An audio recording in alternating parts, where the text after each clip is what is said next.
Bien,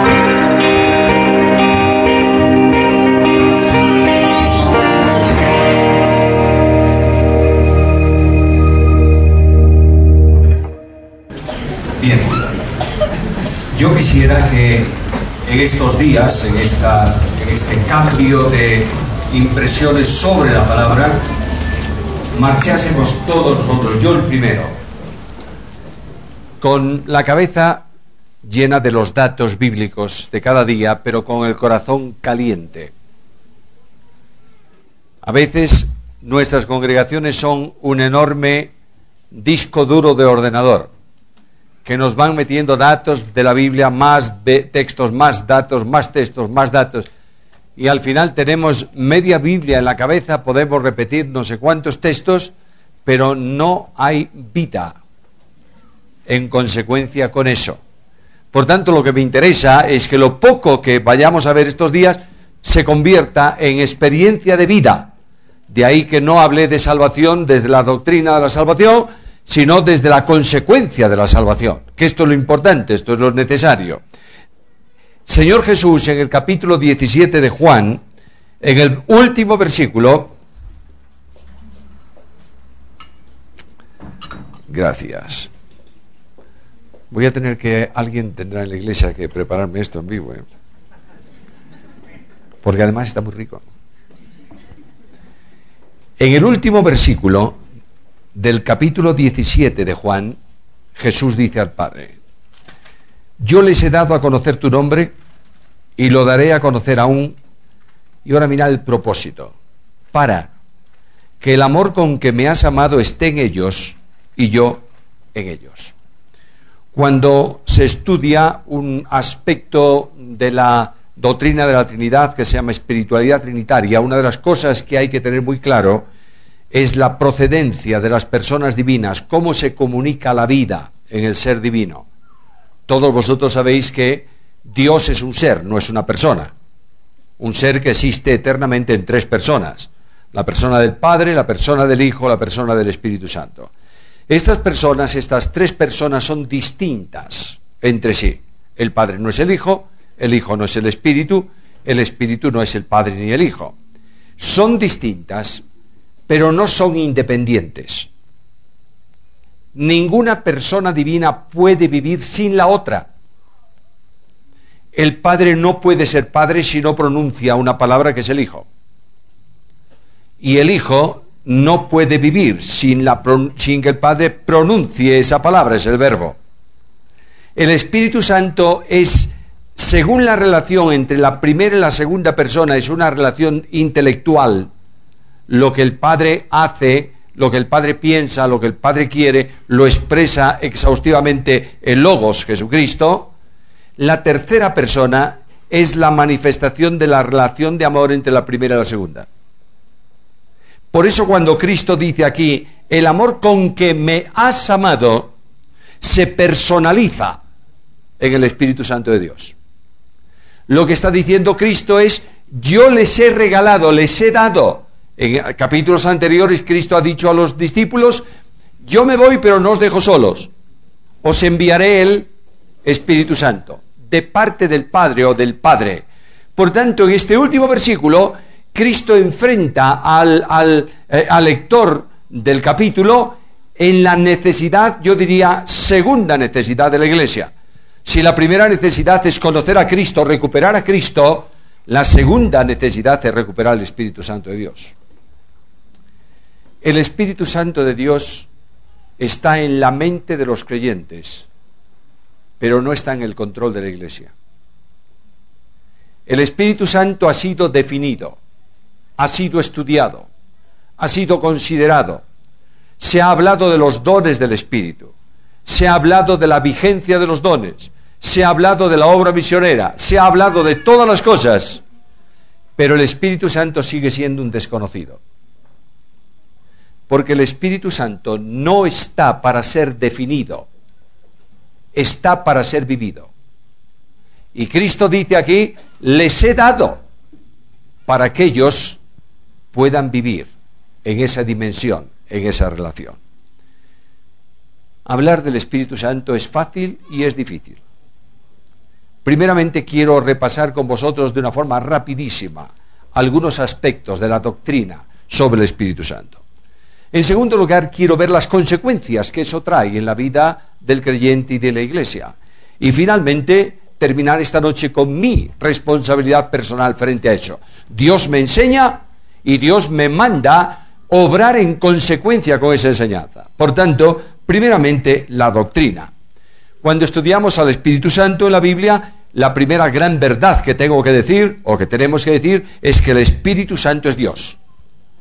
Está asociado al triple nombre de la deidad en el Nuevo Testamento. En el Nuevo Testamento Cristo dice, bautizándolos no en los nombres, sino en el nombre del Padre y del Hijo y del Espíritu Santo. Por tanto, el Dios del Nuevo Testamento se llama Padre, Hijo y Espíritu Santo. Está asociado a ese nombre, por tanto, juntamente con las otras dos personas, las tres son el único Dios verdadero. Dije antes que las personas divinas son individuales, es decir, pueden vivir y viven su vida individual. El Padre vive la vida del Padre y el Hijo la vida del Hijo. Pero la vida del Padre, del Hijo y del Espíritu es la vida del ser divino. ¿Me estáis siguiendo? No sé si mucho, pero bueno, son verdades complicadas que voy a procurar hacer lo más sencillo posible. Quiere decir que ninguna persona divina podría, lo digo con mucha reverencia, decir, bueno, ahora no me interesa vuestra compañía, me voy. ¿Sabes por qué no podría hacerlo? Porque no puede llevarse la vida, que es la vida del ser divino. Por tanto, esto nos va a enseñar algo muy importante. La unidad en el seno de la Trinidad no puede romperse. ¿Me estáis siguiendo? Y cuando Cristo habla de unidad de la Iglesia, lo veremos uno de estos días, dice al Padre, como tú en mí y yo en ti. Es decir, no me interesa un pueblo unido por dogma. Me interesa un pueblo unido, de tal forma que nadie pueda romper esa unidad. En esta ocasión, Cristo habla del Espíritu Santo. El Espíritu Santo, como sabéis, siendo una persona divina, no es creado, ¿verdad? No, existe eternamente. El Padre, aunque leemos en la Biblia, tú eres mi hijo, yo te engendré hoy, no significa origen, significa procedencia de vida. La vida de la segunda persona procede de la primera, y la vida de la tercera procede de la primera y de la segunda. Ahora, no quiere decir que la tercera tuvo un origen, no, siempre ocurrió así, eternamente. A veces es complicado entender esas verdades, pero yo no sé cómo llamáis a estas enchufes múltiples. En Argentina le llaman zapatilla, supongo que porque andan por el suelo, pero en otros sitios, ¿sabéis lo que quiere decir? El enchufe múltiple. El enchufe múltiple, la energía, la electricidad la toma desde el enchufe que está más próximo al cable de entrada. Luego de ese pasa al otro y del otro al otro. Eso es la distribución de la potencia de la energía dentro del enchufe. Imaginaros esto en el ser divino. La vida procede de una persona a la otra, pero todo al mismo tiempo. No quiere decir que cuando tú enchufas en el primer enchufe una computadora, tienes que esperar un año para poder enchufar en el último otra cosa. Los enchufas están todos al mismo nivel, al mismo tiempo. Por tanto, la vida de Dios es una vida eterna. No tiene principio. Pero el padre no puede ser padre mientras no tenga un hijo, ¿verdad? Yo tengo tantos años de padre como mi hija mayor. Antes no era padre. Por tanto, cuando se dice Padre eterno, ¿qué significa? Que hay un hijo eterno. De manera que ahí está en el ser divino. El Espíritu Santo forma parte, está integrado, subsiste en el ser divino como Dios. La Biblia le llama, por relación con Dios, le llama, en un lugar le llama, en Romanos capítulo 8, versículo 9, se le dan 3 nombres. Se dice el Espíritu, con artículo, el único Espíritu así. Eso es referencia a la persona. Segundo, el Espíritu del Padre. ¿Por qué? Porque procede del Padre. Y dice el Espíritu del Hijo, o el Espíritu de Cristo. Y dice Pablo, si alguno no tiene el Espíritu de Cristo, ¿qué? No es de él.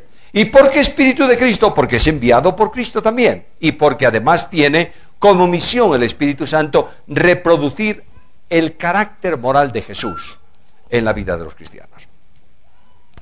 Ahora, si el Espíritu Santo es una persona, tenemos que entender que es una persona con capacidad para revelar e investigar. Una de las cosas que los hombres tenemos es precisamente eso. Nos gusta investigar. Cuando somos niños investigamos lo que no debemos. Nos metemos a investigar los cajones que no nos dejan abrir, rompemos unas cuantas cosas y eso ya demuestra que soy una persona, que tengo interés en investigar. Pero al mismo tiempo, este espíritu que investiga, revela. Y Pablo dice que él conoce lo reservado, lo secreto de Dios. Y una de las cosas que el Espíritu Santo me revela a mí, hablando conmigo, a mi espíritu, es esto. Tú eres un hijo de Dios. El Espíritu Santo investiga también mi oración. Pablo dice, yo no sé cómo tengo que pedir.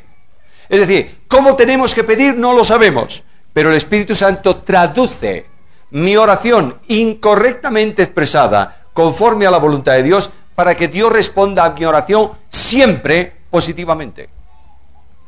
La idea que cuando tú pides a tu padre algo no te lo da, no es verdad. Te lo da. Lo que ocurre es que a veces le pides cosas que serían un problema para tu vida. Cuando viene un hijo mío, bueno, ahora ya no, ya todos tienen mayores, son casados, tienen nietos, ¿no? Cuando venía uno de mis hijos, me decía, papá, ¿me dejas la pluma de escribir? Yo decía, no, toma un lápiz. Porque si le dejo la pluma, lo primero que haría sería, aparte de ponerse él como un revuelto en tinta, lo que me haría sería estropearme la pluma. Toma un lápiz. Él me pidió la pluma, ¿yo qué le di? ¿Le contesté a la petición? Sí, pero conforme a lo que corresponde. Yo pido a Dios, Señor, dame esto, quítame aquello. Y Dios me da otra cosa diferente, respondiendo a mi petición y dándome lo que es conveniente conforme a su propósito. Ahí tienes a un Job desesperado que maldice su vida, literalmente, y Dios calla. Ni una palabra. Hasta que aprendió Job a estar callado, Dios no habló. De manera que Dios nos conduce de esa manera. El Espíritu Santo investiga. El Espíritu Santo, por tanto, tiene intelecto, y el Espíritu Santo es una persona porque tiene sensibilidad. Recordáis que el apóstol dice, no contristéis al Espíritu. Dice, no apaguéis el Espíritu. Por tanto, no se contrista una experiencia o una fuerza, se contrista una persona. Tiene sensibilidad. El Espíritu Santo siente en la relación mía con Él y Él conmigo lo que es correcto y lo que no es correcto. Al Espíritu Santo se le atribuyen en la Biblia obras personales. Hay una enorme colección de obras propias del Espíritu Santo. Pero entre otras cosas que se me ocurre pensar esta noche, está que el Espíritu Santo oye, el Espíritu Santo escudriña, el Espíritu Santo habla, el Espíritu Santo enseña, el Espíritu Santo juzga, el Espíritu Santo redarguye, el Espíritu Santo convence de pecado, el Espíritu Santo ejerce voluntad, el Espíritu Santo elige y envía a personas en la iglesia, el Espíritu Santo guía, el Espíritu Santo intercede. Puedo seguir, pero es suficiente. Quiero decir que la Biblia enseña, el Espíritu Santo es Dios. Bien. Segundo, el Espíritu Santo es una persona. Muy bien. Tercero, el Espíritu Santo a través de esa personalidad suya hace obras personales. Ahora yo me pregunto, ¿y cómo es la deidad? ¿Cómo sé yo que el Espíritu Santo realmente es Dios? Bueno, muy sencillo. Primero su nombre, ¿cómo se llama? Espíritu Santo. Cuando tú lees Isaías capítulo 6, encuentras a los querubines adorando a Dios. ¿Y qué dicen? Señor omnipotente, omnipotente, omnipotente. ¿Dice eso?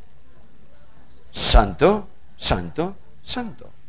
De manera que el Dios de la Biblia es infinitamente santo. Un paréntesis, por favor. A veces nosotros somos tan literalistas que decimos que Dios es un Dios 3 veces santo. E incluso lo cantamos. El idioma hebreo es un idioma que tiene muchas menos palabras, menos riqueza de palabra que el griego.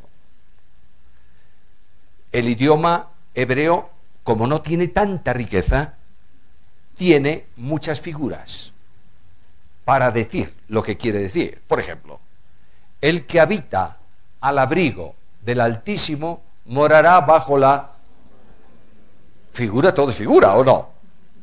¿Cómo voy a morar bajo el abrigo? Bueno, un griego diría, el que vive bajo la protección de Dios. Pero el hebreo, al abrigo del Altísimo. Ahora, el hebreo no tiene forma de hacer un superlativo absoluto con una sola palabra. El hebreo no puede decir santísimo. Para decir santísimo, ¿sabes qué tiene que hacer? Repetir 3 veces el nombre. Santo, santo, santo. Cuando nosotros encontramos de eso, decimos, Dios 3 veces santo. No, un momentito.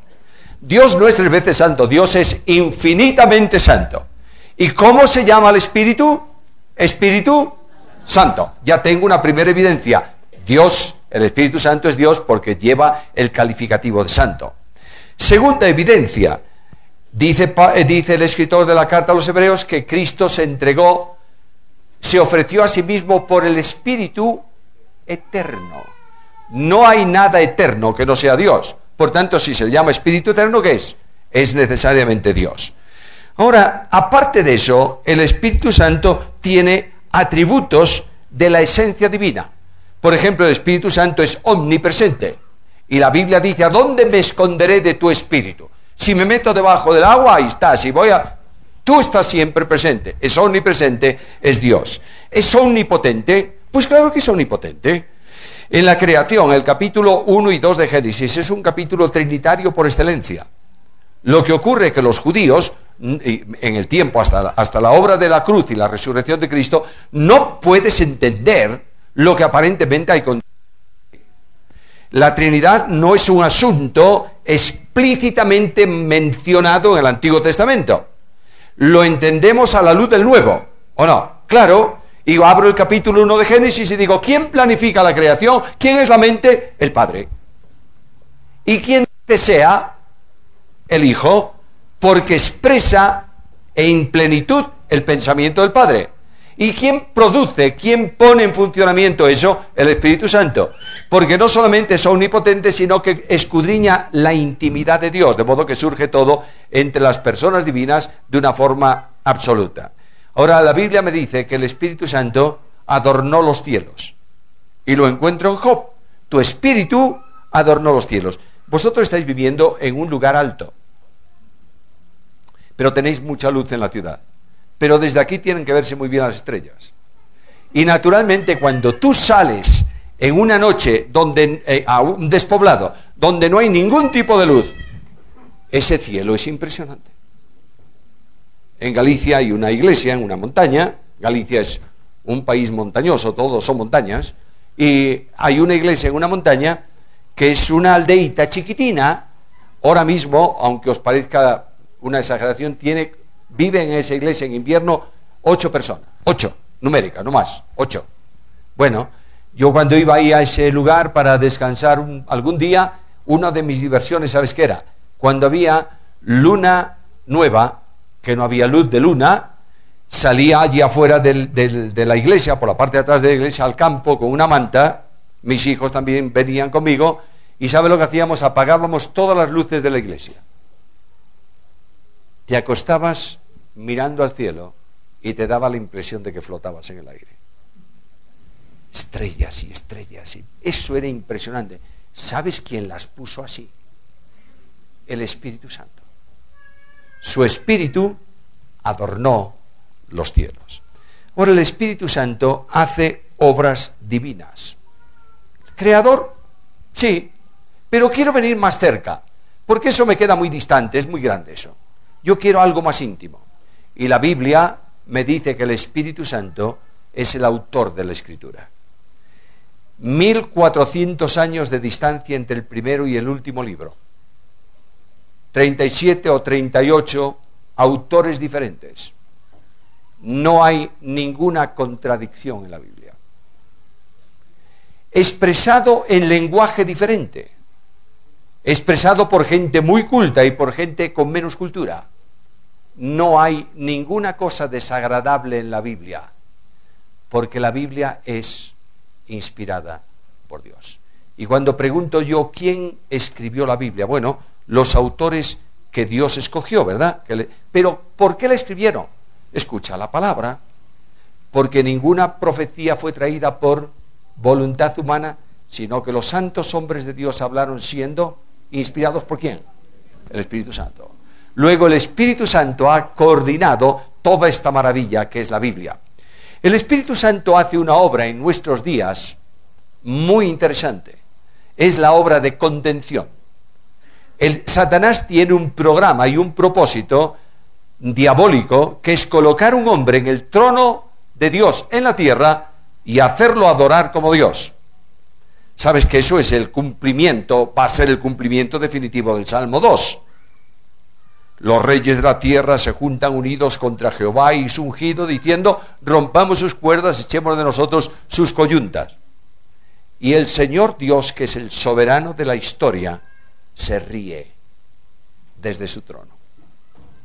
Leía esta mañana una noticia de un boletín de Estados Unidos que me mandaron y que dice que ahora mismo se está trabajando para eliminar la idea de Dios radicalmente conforme a lo que la Biblia dice. Es decir, vamos a tener un Dios así medio a nuestro antojo, de nuestra manera. Claro, el Dios de la Biblia está siendo cuestionado y siendo maltratado, digamos así, por la criatura. ¿Es así o no? Sí. Pero él dice, yo voy a hacer esto. Y la criatura dice, tú no lo harás, porque esto es mío. ¡Qué barbaridad! ¡Qué arrogancia! No sé si vosotros aquí tenéis esto, que en Galicia hay mucho. En Galicia es muy verde, son todo praderas, montes con árboles. Y cuando viene el verano, tú vas al campo y ves ahí en la pradera una especie de calle en donde no hay, la hierba ha sido cortada estrechita y larga. ¿Y sabes quién va por esa calle? Las hormigas. Millones de patitas estuvieron cruzando por ahí y han hecho una autopista para ellas. Imagínate, solo un momento, imagínate que yo voy a cruzar por allí, imagínate que la hormiga jefe puede hablar conmigo y me dice, por aquí no se puede pasar. ¿Cómo dijo? Por aquí no se puede pasar. Bueno, ¿y si paso qué va a pasar? Llamo a todas mis hormigas y vamos a impedirlo. Y yo me agacho y le hago así, ¡tas! Y la hormiga reina se fue a la finca de al lado. Y yo le digo, yo paso, ¿sabes por qué? Porque soy más que tú. Los hombres dicen a Dios, ¡tú fuera! Y Dios se ríe. Dice, pero yo he determinado mi rey sobre Sion, mi monte santo. En estos momentos, el Espíritu Santo de Dios está haciendo contención para que Satanás no pueda llevar a cabo su programa de colocar lo que vosotros sabéis que es el anticristo. Dejadme daros un pequeño consejo de amigo y de hermano. No pierdas el tiempo buscando el anticristo, porque eso ha producido torrentes ¿o no? Claro que sí, ¿cómo no? Y la gente pierde el tiempo con eso. Satanás tiene el anticristo a su mano cuando el Espíritu Santo le permita llevar a cabo su obra. Olvídate. Y claro, últimamente también con el 666, ¿os han mandado algún mail con el 666 últimos? ¿Y os han mandado el mail del microchip que se va a inyectar debajo de la piel de todos? ¡Qué barbaridad! Esa es una inconsecuencia científica. No hay ningún microchip en el mundo que no sea hackeado. Segundo, según los médicos, y aquí hay médicos y me van a poner fuera de comunión médica, y yo lo sé después por lo que voy a decir, pero según los médicos saben que hay rechazo en muchos organismos. Coloca.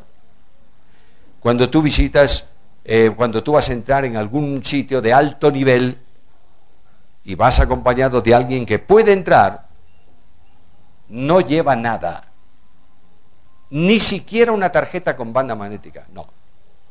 Llega a la puerta de cierre y se pone delante de la puerta y la cámara le fotografía el iris.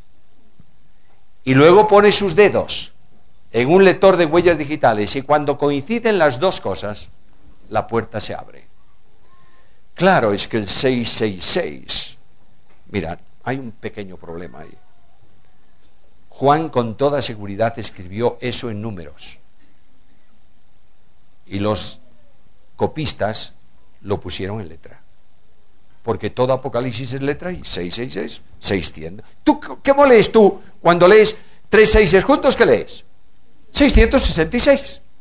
Pero te das cuenta que lo escribe un judío, que es Juan, con mentalidad judía. ¿Qué es el 6 para un judío? El número del hombre. ¿Qué es 666? Hombre elevado a la máxima potencia. De manera que lo que está diciendo es que el futuro será un futuro humanista absoluto. Y que si tú no estás de acuerdo con eso, vas a tener problemas porque no eres un intolerante, eres un intransigente y eso es un delito. Esto tiene que ver con el movimiento llamado de la nueva tolerancia, que dice que cualquier propuesta de otro tienes que aceptarla como tan buena como la tuya. Por eso el matrimonio homosexual y otras muchas cosas más. Ahora, el Espíritu Santo está contendiendo para ese programa.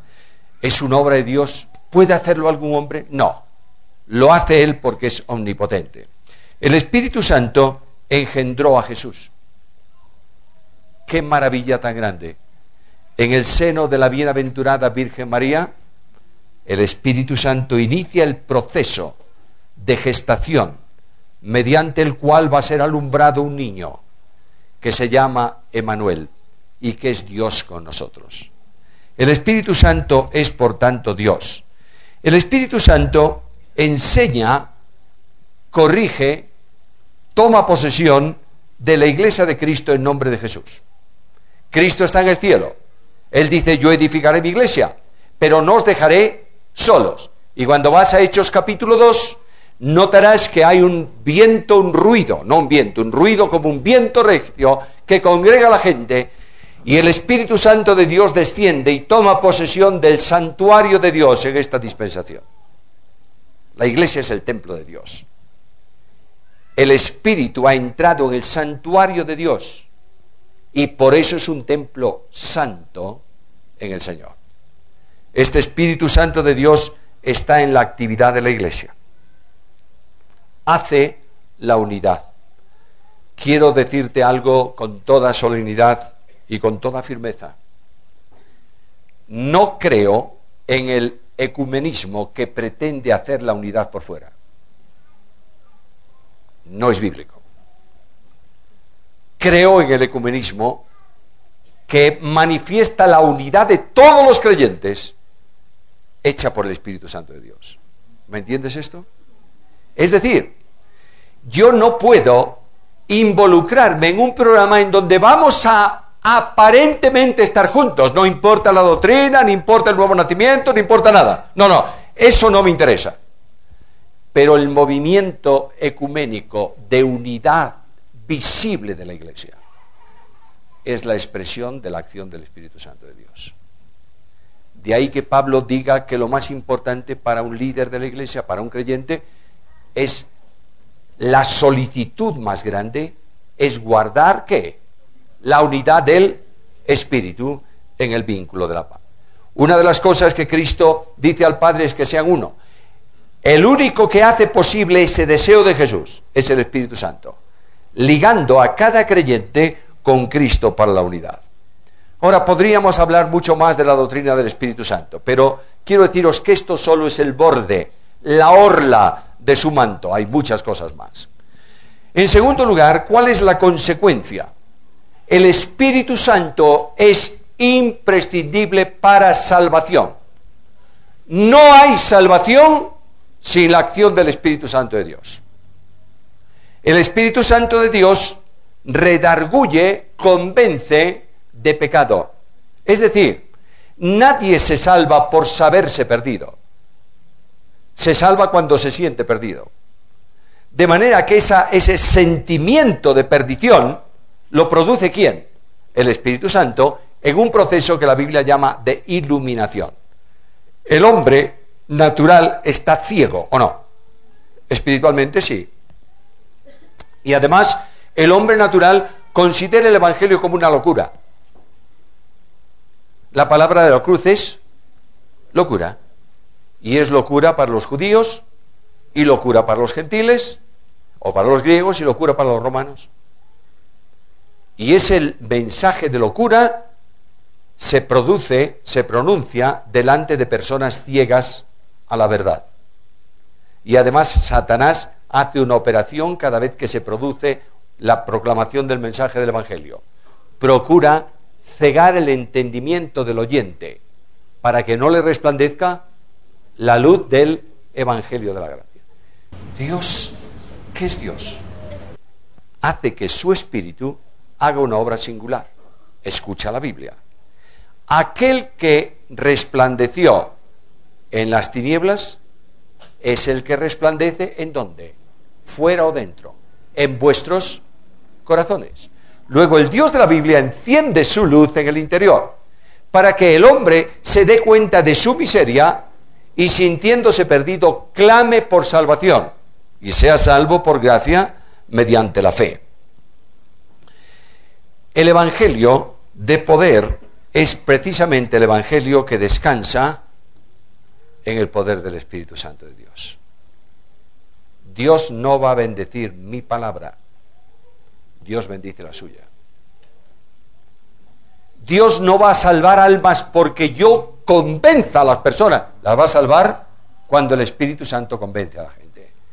Es sorprendente que cuando tú permites que el Espíritu Santo de Dios actúe más o menos en libertad en la iglesia, porque no conozco ninguna iglesia que viva en la libertad absoluta del Espíritu. Siempre tenemos alguna cosa que nosotros ponemos, y eso es lo que hay que sacar de la iglesia, para que el Espíritu resplandezca. No hay ninguna iglesia que adecue su forma de ser a la palabra y al Espíritu Santo, que no se manifieste salvación en esa congregación. Dios salva a personas de una forma rarísima. Nuestra iglesia en Vigo no es ejemplo para nada ni para nadie, quiero decirlo. Pongo un ejemplo porque lo tengo ahí. Nuestra iglesia en Vigo está viendo desde hace un tiempo una importante manifestación de salvación. De gente que de ninguna manera nunca hubiera escuchado un mensaje del Evangelio, ni hubiera querido escucharlo. Dios hace cosas extraordinariamente raras para salvar a las personas ahí. Una señora con un hijo que tiene un problema. Su hijo se casa, se va de Vigo para vivir en la Argentina. Esa señora, desesperada con su hijo, su hijo cae en una media secta que le prohíbe hablar con su madre porque no es evangélica. ¿A dónde llegamos? Bueno, eso. Y esta mujer desesperada un día descuelga el teléfono desde su casa y llama a la central telefónica de Buenos Aires. ¿Tú sabes lo que es Buenos Aires? Llama a la central telefónica y le dice: mire, quiero que me ponga usted con un pastor evangélico de la zona tal. Y la telefonista le dice: yo no sé si hay ahí un pastor evangélico, no. Pero le voy a poner con uno, el primero que encuentre. Le paso. Le llama. Y le dice: mire, necesito hablar con un pastor, yo soy pastor evangélico. Dígame, ¿desde dónde me llama? Desde España. ¿De qué parte de España? De Galicia. ¿Y de qué parte de Galicia? De Vigo. Y este pastor le dice: ¿sabe usted, señora? Mi hermana se acaba de casar con el pastor de una iglesia en Vigo, Susana. ¿Quién iba a imaginar? Y esta mujer ha venido a la iglesia, ha recibido a Cristo, está ahí. ¿Cómo te puedes imaginar tú que llames a la central telefónica de Estados Unidos y te pongan con una persona que tiene su familia en Vigo para que atienda a esta gente? ¿Por qué? Porque es Dios. Y lo que yo no puedo alcanzar, lo alcanza Él. Una persona, otro ejemplo más, y termino con ejemplos. Una señora Opus Dei, de alta sociedad, se casa con un evangélico. No es bueno que te cases con quien no es creyente. Bueno, dejémoslo ahí, no, ahí no entro. ¿Qué hace? La trae a la reunión.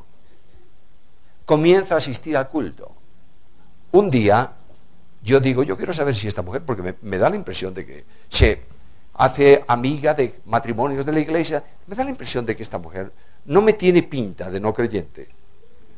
La llevamos a comer a nuestra casa y después de comer le pregunto, quiero hacerte una pregunta directa. ¿Tú has recibido a Cristo como tu Salvador personal o no? Sí. ¿Cuándo? Me cuenta la historia, 3 meses atrás. ¿Cómo no lo dijiste a la iglesia? Bueno, ¿por qué? En este momento una mujer que nunca hubiera venido al Evangelio está pidiendo el bautismo.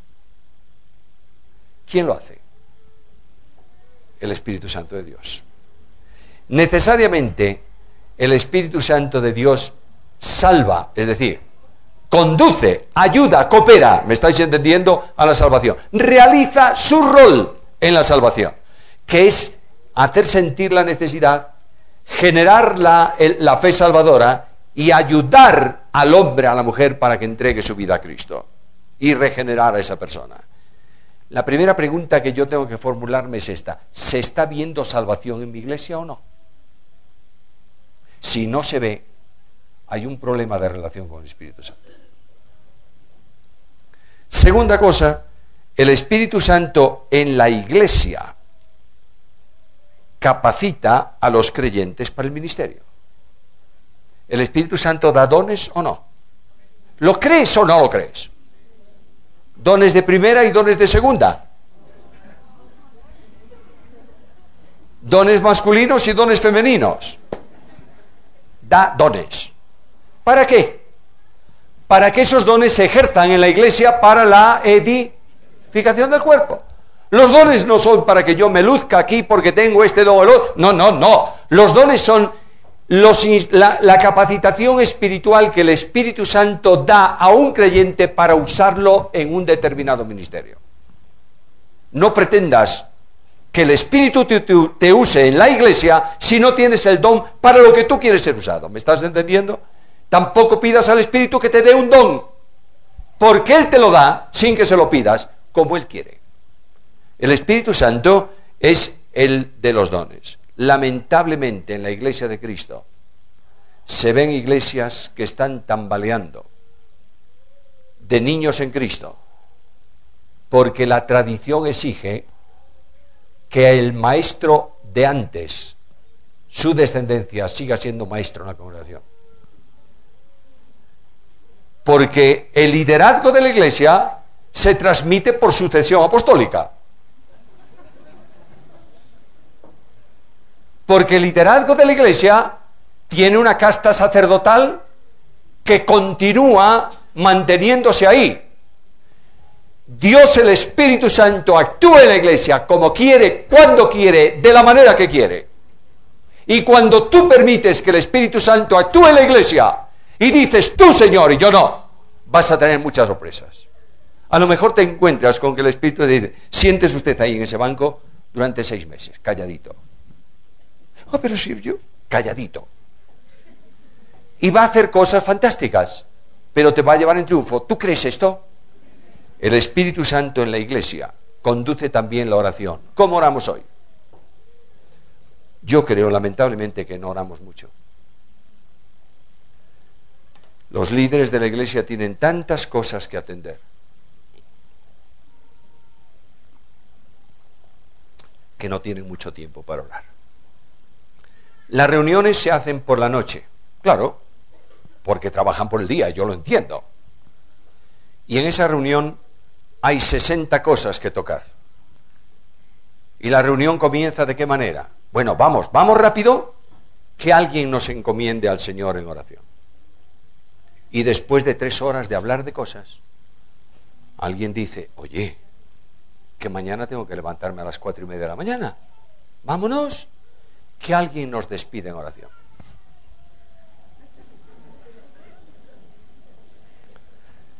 La obra de Dios no la puedes hacer tú, la hace Dios por medio de ti. Pero la obra de Dios la hace Dios, ¿me entiendes? Por tanto, lo que yo tengo que hacer es preguntarle a Dios, ¿cómo quieres que trate esto? ¿Y cómo tengo que hacer? Dedicando tanto tiempo a la oración como a veces a la discusión del problema. ¿Me estás siguiendo? El Espíritu Santo exige que tú ores como oraba la Iglesia Apostólica. Soberano Señor, haz lo que tú quieras. Como decía en la antigüedad, habla, tu siervo oye. La Iglesia necesita una oración honesta en el poder del Espíritu. Señor, ¿qué quieres que hagamos? Y si no sabes lo que quiere Dios que hagas, estate quieto. Porque Él va a abrir puertas y trazar caminos. No trates de hacer tú la obra de Dios. La obra de Dios, el Espíritu Santo en la Iglesia, restaura. Este es un tema tremendo. La Iglesia no está para ser reprendida, está para ser alentada. ¿Necesita la Iglesia ser exhortada? Claro, cómo no, por supuesto. ¿Podemos transigir por el pecado? Bajo ningún concepto. La vida cristiana no tiene opción de santidad o no santidad. No hay opción. Es la única forma de vida cristiana, ¿está claro? Por tanto, tengo que denunciar el pecado, ¿es verdad? Sí. Pero tengo que restaurar al caído. Porque esta es la enseñanza de Jesús. A veces conocemos mucho acerca de disciplina. ¿Qué es la disciplina? Si tú quieres que yo te defina disciplina, en muchas iglesias, te lo digo en 4 palabras.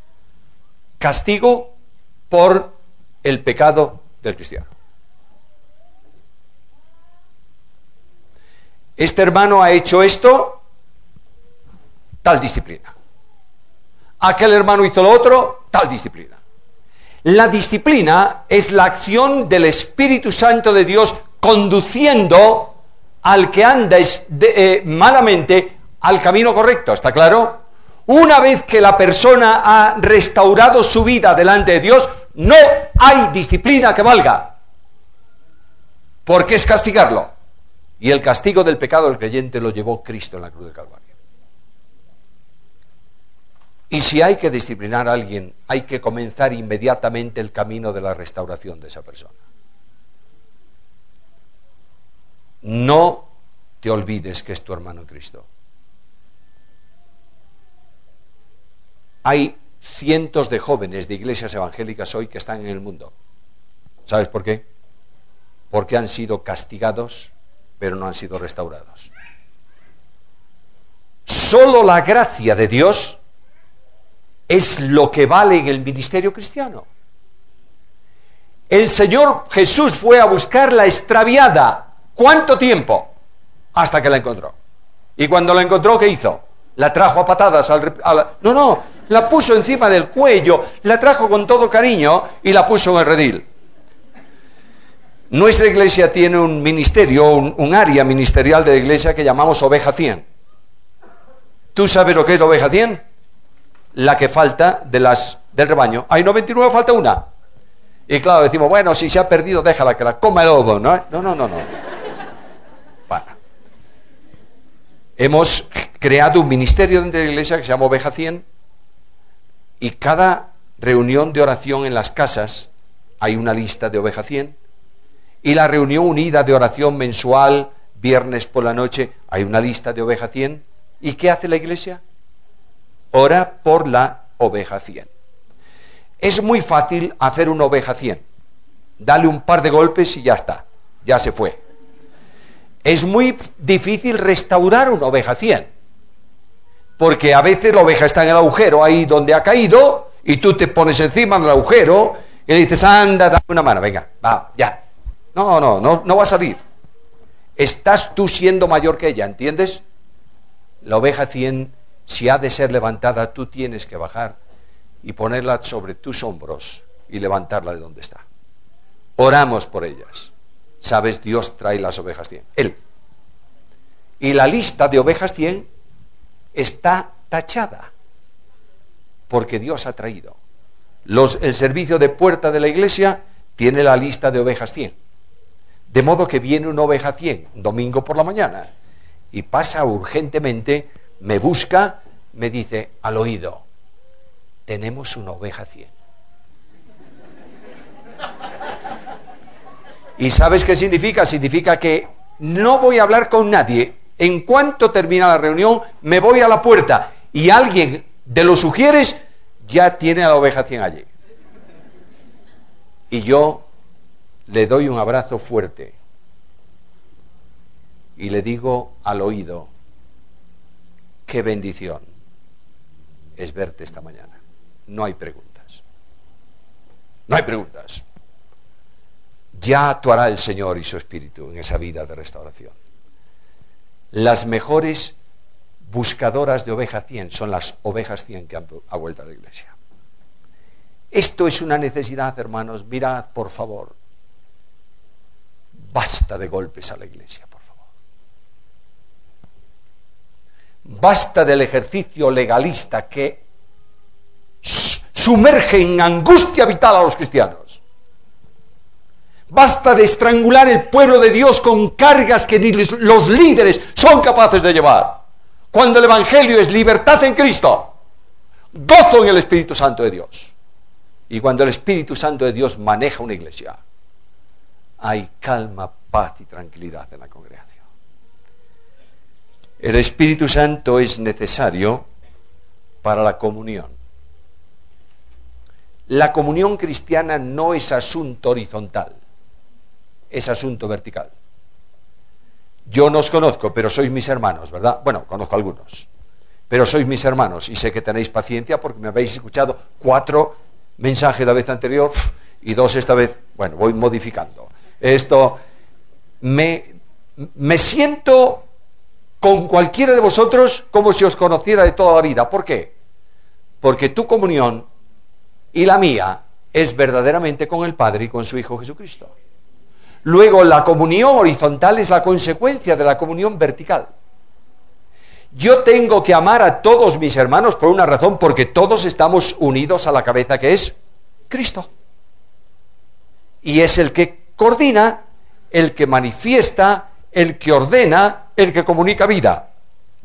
Solo puedo separar de mi comunión a un hermano que Cristo ha separado porque tenga pecado oculto sin confesar. ¿Me está siguiendo o no? Es decir, la comunión no la rompo yo. La comunión la interrumpe el pecado del creyente con la cabeza que es Cristo. Por tanto, cuando esa comunión con la cabeza está interrumpida con todos los miembros del cuerpo. ¿Me estáis siguiendo? Yo tengo mi cabeza, no sé cómo funciona, pero sé que funciona, por lo menos para esto. Mira, yo tengo 2 manos y le digo a mi mano derecha, levanta las gafas. Esta no dijo nada. No dijo por qué ella. Simplemente porque me dio la gana, señora mano. Dije y ya. Bien. Ahora le digo, ahora a la izquierda. ¿Y la derecha?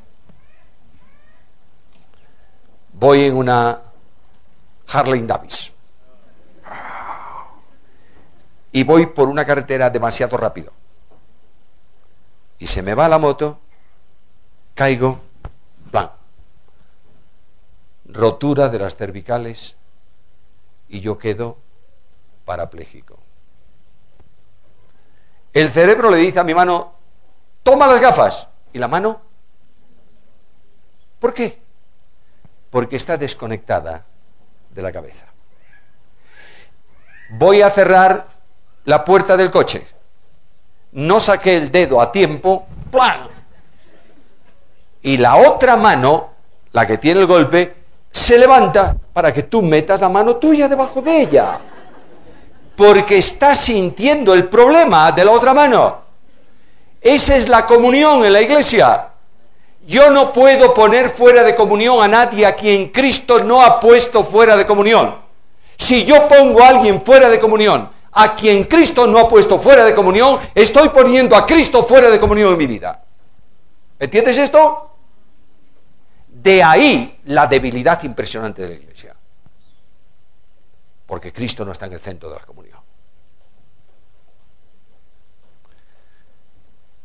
El Espíritu Santo es necesario para la adoración. Tengo más cosas, pero las dejo. La razón de la vida victoriosa es asunto del Espíritu Santo.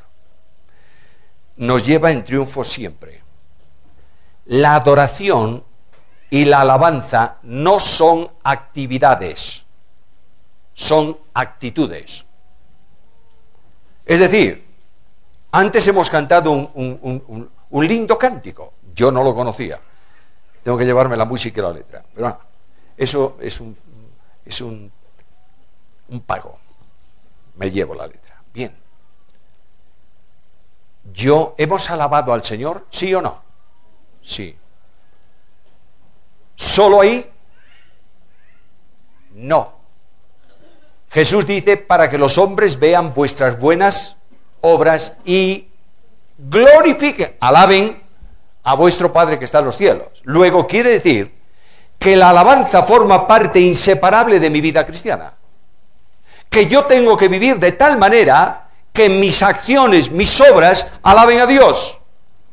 Que yo tengo que amar a mi esposa de tal forma que mis hijos entiendan lo que es el amor de Dios. No puedo adorar conforme a la voluntad de Dios si no es por el Espíritu. ¿Por qué? Porque Cristo dijo a la samaritana que el Padre busque adoradores que adoren en espíritu y en comunión con Cristo y en el poder del Espíritu. El culto de la Iglesia no lo produce la Iglesia, lo impulsa el Espíritu. Porque tú eres culto. Romanos 12:1. Presentad vuestros cuerpos, sacrificio vivo, santo, agradable a Dios, que es vuestro culto espiritual. Cuando el Espíritu Santo está en la coordinación del culto, el culto nunca es igual al domingo pasado. Porque el Dios de la Biblia es un Dios cambiante en el sentido de manifestarse de distintas maneras. Nosotros, cuando yo era niño, teníamos, los jóvenes le llamamos, ¿sabes cómo le llamábamos al culto antes, en aquellos tiempos? El sándwich. ¿Sabes por qué? Porque era himno, oración, himno, lectura, anuncios, himno, predicación, himno a la calle. Los himnos, las lonchas y en el medio se le metían las cosas. Quiero decirte que cuando el Espíritu dirige el culto, lo toma desde el principio hasta el final. Y tú sientes la presencia de Dios en ese culto. Cuando venimos a partir el pan el domingo por la mañana, hermanos amados, amo tanto esa reunión. En nuestra iglesia se celebra como en las vuestras todos los domingos, ¿verdad? Sí, pero no un culto especial para eso. Es una parte más del culto. Porque el partimiento del pan no es culto, es ordenanza, ¿o no? Luego tengo que celebrarla. ¿En dónde? En la congregación de creyentes. Ese culto, voy a algunas iglesias y sabéis perdonarme, me siento en un cementerio. Es un culto triste, cabezas encogidas, música lentísima. ¿Y tema de ese culto qué? ¿Cuál es el tema? La muerte de Cristo. Yo quiero preguntarte honestamente esta mañana, o esta noche, ¿qué es lo que venimos a recordar según la Biblia cuando partimos el pan? ¿Qué es?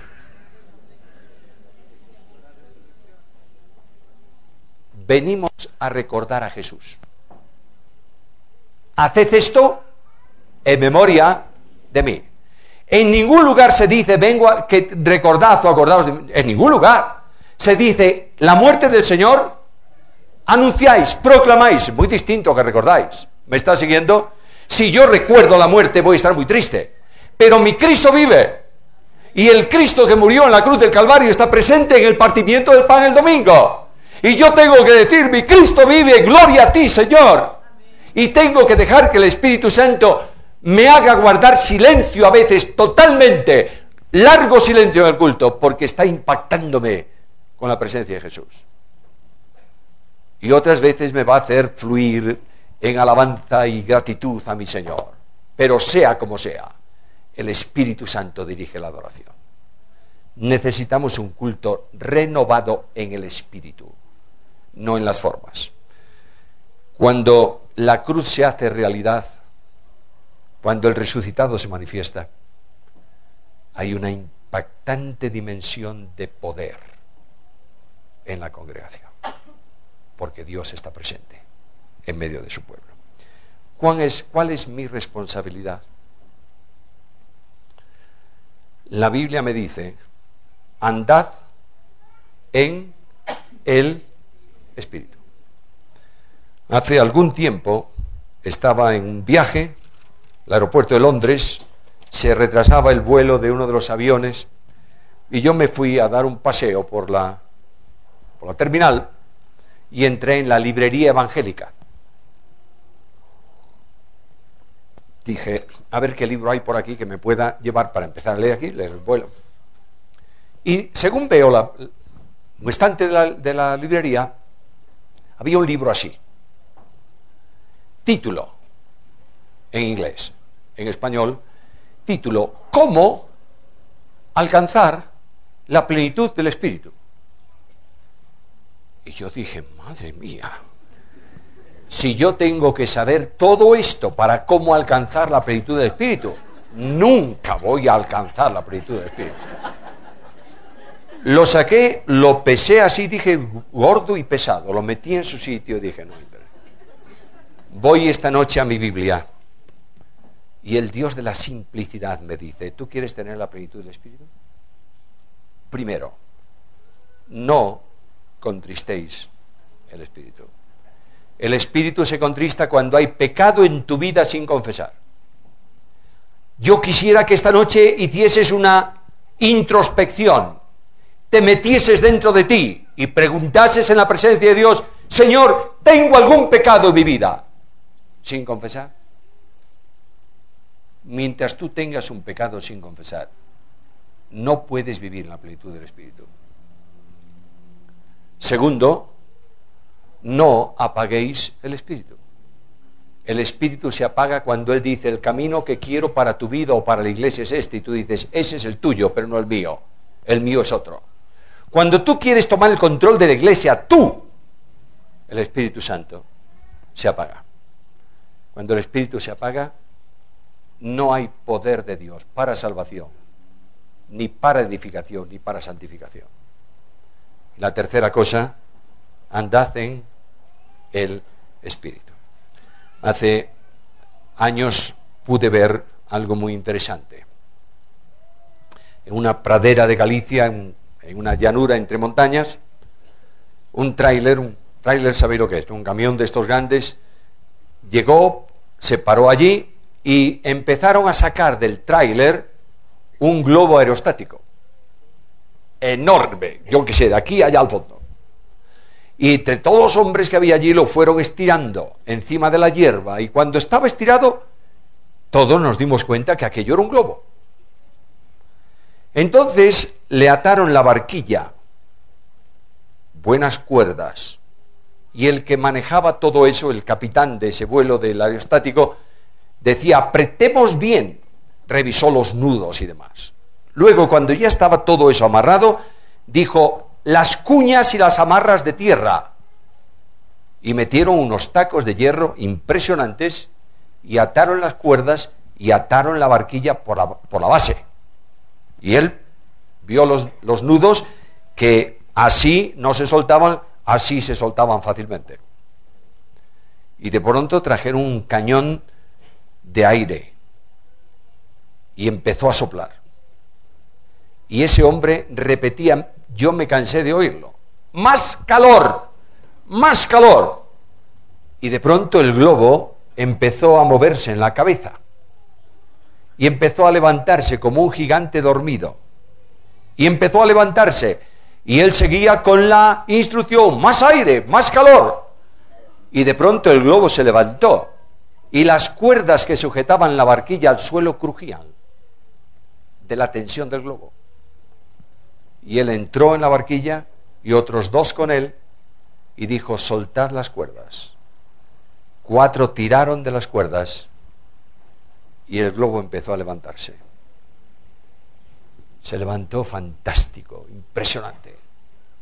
Y de pronto, cuando superó la cima de la montaña, el viento lo empezó a arrastrar hasta que se perdió de vista.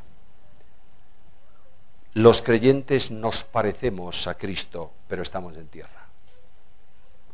El Espíritu Santo de Dios viene para soplar en tu vida y en la mía esta noche, a fin de que levantemos nuestras vidas y las orientemos hacia el sol de justicia que es Cristo. Es tu responsabilidad y es tu privilegio decir al Señor esta noche: Señor, cuenta conmigo, tómame, cámbiame, transfórmame. Y Dios lo hará, y será el despertar del avivamiento en Bolivia que necesitáis, y el despertar del avivamiento en Hispanoamérica que se necesita, y Dios puede hacer con pocas personas una impresionante manifestación de su obra para gloria de su nombre.